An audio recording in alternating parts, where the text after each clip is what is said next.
14 नवंबर को गुजरात में सूरत के करीब वलसाड डिस्ट्रिक्ट में रेलवे स्टेशन उदवाड़ा पर शाम के समय की बात है। एक सेकंड ईयर की 19 साल की स्टूडेंट अपनी कोचिंग पूरी करके इसी रेलवे स्टेशन के एक फाटक से होकर घर पहुंचनी थी, लेकिन वो कभी अपने घर पहुंच नहीं पाई। तो आज हम बात करने वाले इसी सेकंड ईयर की 19 साल की लड़की की।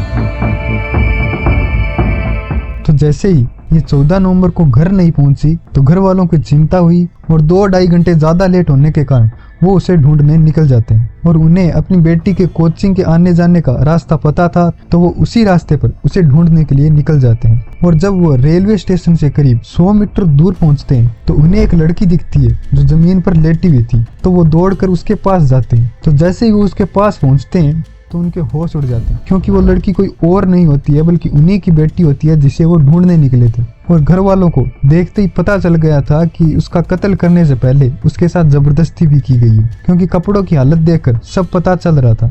जिसके बाद घर वाले चीखने चिल्लाने लगे तो आसपास के लोग और रेलवे स्टेशन की पुलिस भी पहुंच गई और पुलिस ने आते ही जांच शुरू कर दी। तो पुलिस को लड़की के पास से उसकी बैग मिली जिसमें उसकी बुक्स थी, साथ ही 2 चीजें और मिली, एक बैग मिला और एक स्वेट शर्ट मिला। तो पुलिस ने घर वालों से जब उसके बारे में पूछा तो घर वालों ने बताया कि ये दोनों ही हमारी बेटी के नहीं।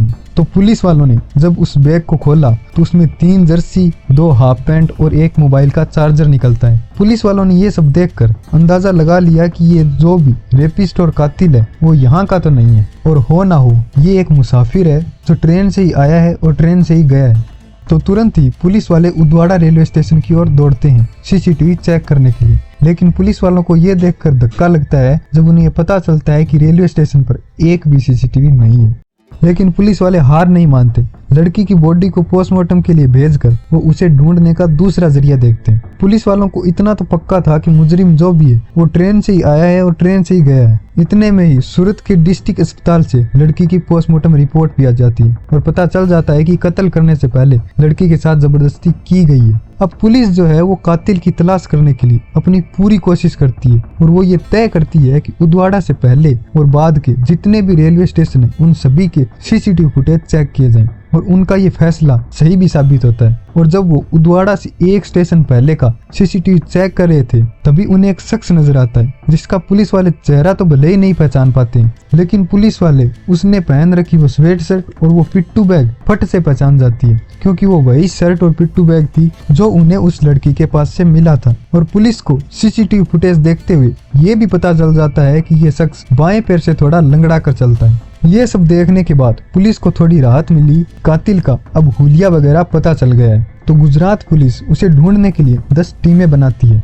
और कहती है यहाँ से जाने वाले हर रूट पर जितने भी स्टेशन है उन सभी पर पता किया जाए कि वो कहाँ पर चढ़ा है और कहाँ पर उतरा है। पुलिस अपनी जांच में जुट जाती है। दिन बीतते जा रहे थे तो तभी पुलिस को पता चलता है कि फिर उसे वापिस स्टेशन पर देखा गया है और वहाँ के स्टेशन पर देखा गया कि वो मुंबई बांद्रा जाने वाली ट्रेन में बोर्ड हो रहा है। तो पुलिस की टीम मुंबई बांद्रा के लिए निकल जाती है। लेकिन जो ये तस्वीरें हैं और जो ये फुटेज मिल रही है ये बहुत बाद की, क्योंकि ट्रेन जो है वो अपनी डेस्टिनेशन पर पहुंचकर बहुत पहले ही निकल चुकी थी। तो उसे ट्रेन से पकड़ना तो मुमकिन नहीं था, लेकिन उसकी लोकेशन का पता चल रहा था, जैसे कि वो वलसाड से उदवाड़ा से वापी और वापी से मुंबई बांद्रा पहुंच गया। ये सब सीसीटीवी कैमरे में दिख रहा था। लेकिन उसके बाद वो गायब हो गया, ना ही तो किसी सीसीटीवी में नजर आया और ना ही किसी के पूछने पर पता चला। अब गुजरात पुलिस ने उसे ढूंढने के लिए दूसरा तरीका अपनाने का सोचा और गुजरात पुलिस ने इसकी सीसीटीवी फुटेज और इसकी जो भी फोटो है वो गुजरात की जितनी भी जेल है उन सब में भेजकर जितने भी कैदी हैं उनके डाटा से मैच कराने के लिए भेज दिया जाता है।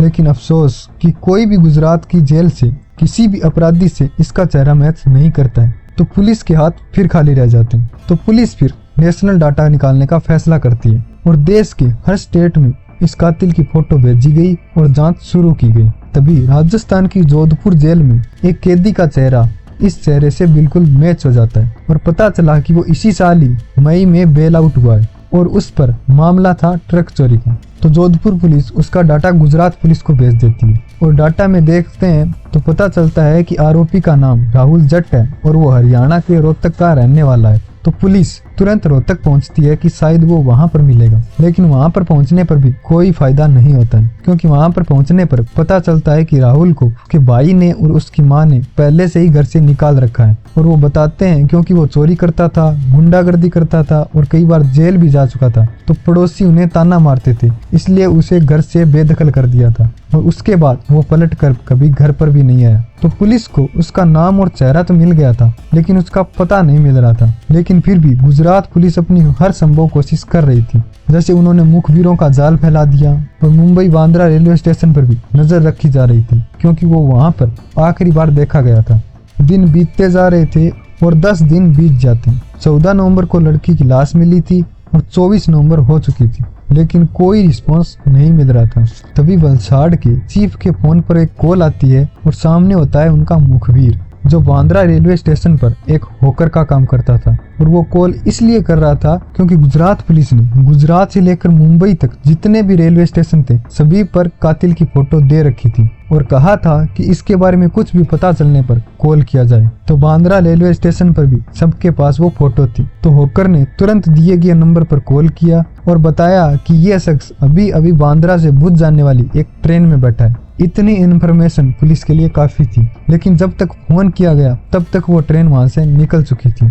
तो आरपीएफ को अलर्ट किया गया, पुलिस की टीमें लगा दी गई और एक टीम वापी में पहले से ही तैनात की गई, क्योंकि यह ट्रेन वापी से होकर गुजरने वाली थी। तो वापी पुलिस को इन्फॉर्म किया गया कि बांद्रा से भुज जाने वाली एक ट्रेन के डिब्बे में एक सस्पेक्ट मिलेगा। तो जैसे ही वापी के रेलवे स्टेशन पर ट्रेन एंटर हुई तो पुलिस वाले सादी वर्दी में गोली की तरह दाखिल हो गए और उन्हें ज्यादा ट्रेन की छानबीन करे बिना ही कातिल एक सीट पर बैठा मिल गया, जिसे ढूंढने के लिए गुजरात पुलिस पिछले 10 दिनों से 5000 सीसीटीवी कैमरे चेक कर चुकी थी, 10 टीमें बना रखी थी, देश भर की हर जिलों और राज्यों की पुलिस से कांटेक्ट कर रही थी और वो कातिल अब उनके सामने था। और अब वलसाड़ पुलिस राहुल को अपने साथ लेकर वापस आती है और पूछताछ शुरू करती है। और पुलिस को ये लग रहा था कि उन्होंने एक रेप और मर्डर के केस को सुलझा दिया है। राहुल से पूछताछ शुरू होती है, लेकिन जैसे ही राहुल ने अपनी कहानी बतानी शुरू की और जैसे जैसे उसने अपनी कहानी का अंत किया तो पुलिस को एहसास होने लगता है कि उन्होंने सिर्फ एक 19 साल की लड़की के केस को ही नहीं सुलझाया,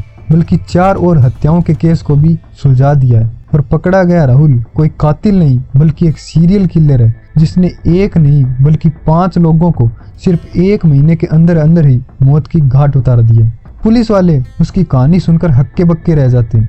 उसने 14 नवंबर के दिन से कहानी की शुरुआत की। उसने बताया कि वो 14 नवंबर को वलसाड़ आया था और वहां पर उसने कुछ दिन पहले एक होटल में काम किया था, फिर अचानक छोड़कर चला गया था। तो कुछ पैसे बचे थे जिन्हें लेने आया था और पैसे ले भी लिए और फिर वो वापस जा रहा था और फिर वो वापस उदवाड़ा स्टेशन की ओर आया। यहाँ से उसे ट्रेन पकड़कर मुंबई जाना था। तो ट्रेन में आने में वक्त था तो वो प्लेटफॉर्म के इर्द गिर्द घूमने लगा। तभी जब वह प्लेटफॉर्म की छोर पर था तभी उसे वह लड़की दिखी जो ट्यूशन से लौटकर अपने घर जा रही थी। तो मैंने उस लड़की का 100 मीटर तक पीछा किया और मैं मौके की ताक में ही था। 100 मीटर के बाद मुझे कुछ ऐसा एरिया दिखा जहाँ पर ज्यादा झाड़ियाँ थी, दूर दूर तक लोग भी नहीं थे और मैं उसके पीछे पीछे चल रहा था, लेकिन लड़की ने शक भी नहीं किया क्योंकि वहां से लोग आते जाते रहते। तो मैंने मौका देखा और लड़की के मुंह पर हाथ रखा, उसे धमकाया और फिर दबोच लिया और फिर उसके साथ जबरदस्ती की। इसके बाद उसे गला घोंटकर मार दिया। और ये सब करने के दौरान वो अपना स्वेट शर्ट उतार चुका था और ये सब करने के बाद उसे प्यास लगी तो वो स्वेट शर्ट और अपना बैग छोड़कर गमछे और बनियान में ही प्लेटफॉर्म की ओर दौड़ कर जाता है। और प्लेटफॉर्म पर जाने के बाद वहां से एक दूध का पैकेट लेता है, एक जूस का पैकेट लेता है, पीता है और फिर वापस आता है इस इरादे के साथ कि फिर जबरदस्ती करेगा एक मुर्दा लड़की के साथ। लेकिन जैसे ही वो वहां पर पहुंचा तो उसने देखा कि वहां तो बहुत सारी भीड़ है। लेकिन इस वक्त हुआ ये था कि लड़की तय समय पर घर नहीं पहुंची थी और इससे पहले वो इतनी लेट कभी हुई नहीं थी और इस दिन तो वो 2 से 2.5 घंटे लेट हो चुकी थी।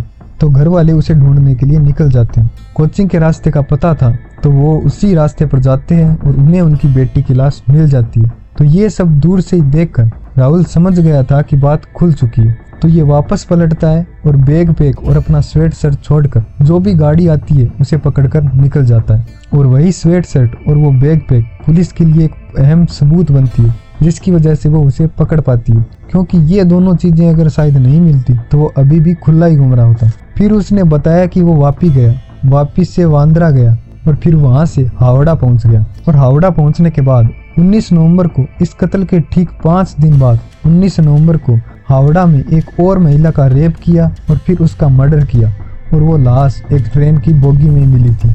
और फिर वो वहां से निकला और निकलकर आंध्रा गया। वहां फिर एक ट्रेन में बैठता है और महिला को मारता है और उसे लूट लेता है। इसके बाद वो फिर पहुंच जाता है सिकंदराबाद रेलवे स्टेशन पर। वहां पर भी एक ट्रेन जो पुणे से कन्याकुमारी आ रही थी, उसमें भी एक महिला के साथ रेप करता है और उसे मार डालता है। उसने बताया कि 20 अक्टूबर को उसने रेलवे में पहला कत्ल किया था, 25 अक्टूबर को दूसरा किया था। इसके बाद फिर गैप आता है, कुछ दिन रुकता है और उसके बाद अगला मर्डर 14 नवंबर को वलसाड़ में उस लड़की का करता है। और यही एक इकलौता मर्डर था जो उसने ट्रेन के बाहर किया था। और उसके बाद 19 और फिर 23 नवंबर को 2 और कत्ल करता है। तो जब पुलिस ने उससे पूछा कि तुमने ये सब कत्ल क्यों किए और 5 लोगों में से 4 लोगों का कत्ल ट्रेन के अंदर उन डिब्बों में क्यों किया जो दिव्यांगों के लिए रिजर्व थे, तो राहुल ने अपनी कहानी बताई। राहुल हरियाणा के रोहतक का रहने वाला था। जब ये थोड़ा बड़ा हुआ तभी उसके पिता की डेथ हो गई। उसके बाद बचपन में ही उसे पोलियो हो गया और पोलियो की वजह से उसका बायां पैर थोड़ा खराब हो गया, जिसकी वजह से वह थोड़ा लंगड़ा कर भी चलता था। जब राहुल का स्कूल में दाखिला मिला तो बच्चे उसे लंगड़ाने की वजह से चिढ़ाते थे और धीरे धीरे ये बात उसके दिल में घर कर जाती है और ये थोड़ा पढ़ता है और इसका सपना होता है कि ये बड़ा होकर ट्रक चलाए।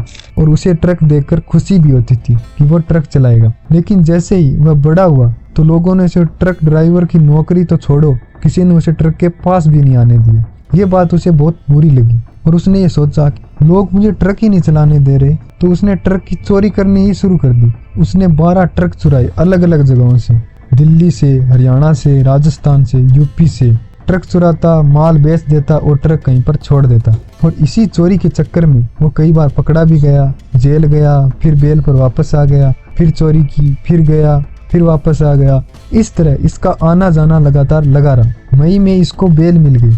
घर वालों ने इसे निकाल ही रखा था और वो इतनी बार जेल जा चुका था कि वो अब एक पेशेवर मुजरिम बन ही चुका था। तो वो जब जेल से बाहर आया तो उसके दिमाग में वो पुरानी बातें चलती रहती थी कि मैं विकलांग हूँ और लोग मेरा मजाक उड़ाते हैं, मेरे पे हंसते हैं और शायद अभी भी मेरे पे हंसते ही होंगे। और उसे इस बात की चिढ़ हो जाती है। तो उसने पहली बार देखा कि दिव्यांग कोटे की जो भी बोगी होती है उसमें ज्यादा भीड़ नहीं होती और कभी कभी तो 1-2 लोग ही होते हैं। तो वो खुद एक दिव्यांग था तो उस बोगी में चढ़ जाता है। और जब उसे पहली बार ट्रेन में महिला दिखी 20 अक्टूबर को, तो उसने अपनी पूरी खुंदक गुस्सा उस महिला पे उतार देता है, उसके साथ रेप करता है और उसे मार देता है। और उसके बाद वो वहां से निकल जाता है। और निकलने के बाद उसे लगा कि ये तो आसान है, पकड़े भी नहीं गए। उसके बाद वह एक स्टेट से दूसरे स्टेट में पहुंचता और वहां पर क्राइम करता। कभी भी एक स्टेट में अपने क्राइम को रिपीट नहीं करता। और उसके बाद वह उसी तरह अलग अलग स्टेट में जाकर सेम क्राइम करने लगा। और 14 नवंबर को गुजरात के वलसाड़ में ये पहला मर्डर था जो ट्रेन के बाहर किया था, जिसकी वजह से वो पकड़ा भी गया। गुजरात पुलिस ने इस कातिल को पकड़ने में अपनी पूरी जी जान लगा दी, जो वाकई काबिले तारीफ है। वरना पता नहीं ये हैवान अब तक और कितनी जिंदगियों को छीन लेता। तो इसी के साथ गुजरात पुलिस को धन्यवाद और मिलते हैं नेक्स्ट वीडियो में।